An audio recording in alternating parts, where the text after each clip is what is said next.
guru semua, apakah masih semangat? Tentunya kita harus semangat dong menghadapi corona bersama-sama. Dinas Pendidikan dan Kebudayaan Kabupaten Aceh Besar tetap akan mencari solusi terbaik agar bagaimana pendidikan tetap berjalan dengan baik di masa pandemi ini. Akhirnya kita memiliki 7 solusi atau cara agar belajar efektif di rumah. Yuk simak bagaimana penjelasan ke-7 cara agar lebih efektif belajar di rumah ya. Yang pertama adalah menentukan waktu belajar. Apa yang dimaksud dengan menentukan waktu belajar?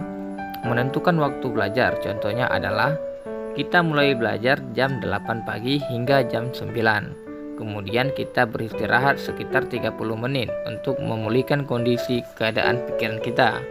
Kemudian kita bisa melanjutkan lagi pembelajaran yang kita sukai pada saat pukul 9.30 hingga ke pukul 10. Intinya kita bisa menentukan sendiri pembelajaran yang kita sukai dan waktu-waktu tertentu yang bisa kita atur sesuai dengan selera pembelajaran yang kita inginkan.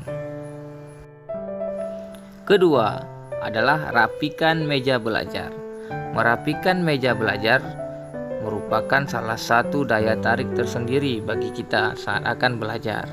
Selain memberikan kenyamanan, merapikan meja belajar juga membuat motivasi tersendiri agar kita bertahan lama saat belajar. Ya, kalau meja belajarnya rapi, tentu kita akan lebih bersemangat dalam proses pembelajaran itu sendiri. Apakah itu bersama teman-teman kita atau kita belajar sendiri di rumah. Yang ketiga, cari tahu cara belajar yang sesuai. Tentu setiap orang memiliki karakteristik pribadi yang berbeda-beda. Sangat penting bagi orang tua mencari tahu bagaimana karakteristik anaknya tentang cara belajar. Karena dengan mengetahui cara belajar ia, kita akan membuat dia akan lebih menyukai proses belajar di rumah agar pembelajaran lebih efektif. 4. Cari media belajar yang tepat. Nah, ini merupakan faktor yang begitu penting.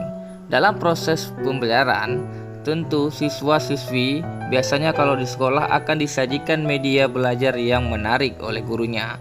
Lalu bagaimana kalau di rumah?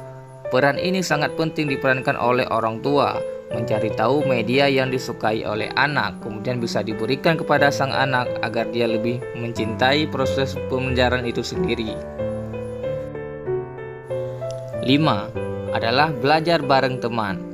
Biasanya proses belajar bareng teman akan lebih disukai oleh anak-anak. Selain tidak menimbulkan kejenuhan yang berkepanjangan, proses belajar bareng teman lebih mengasihkan karena sang anak memiliki teman berdiskusi, bertanya jawab langsung dengan teman-temannya, atau bahkan mereka saling men-sharing bagaimana tentang cara menghadapi belajar yang akan mereka lakukan pada saat belajar di rumah. 6. Minum air putih. Minum air putih akan sangat dianjurkan bagi seorang anak. Kita tahu bahwa kekurangan cairan pada si anak akan sangat berpengaruh terhadap daya tarik dia ketika sedang belajar.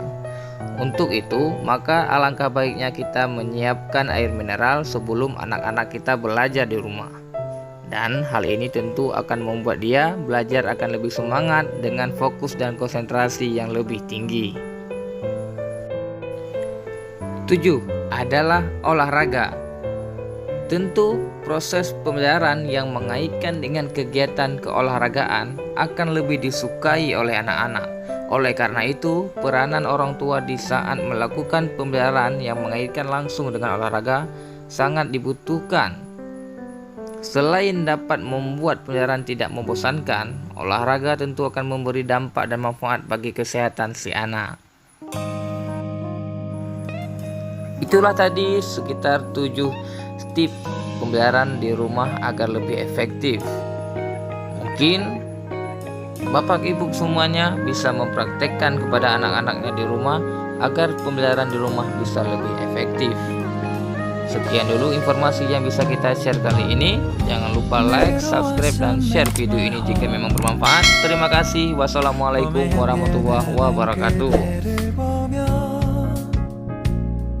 그냥 웃음만 짓게 돼. Don't know what to say. You are just like one spring day.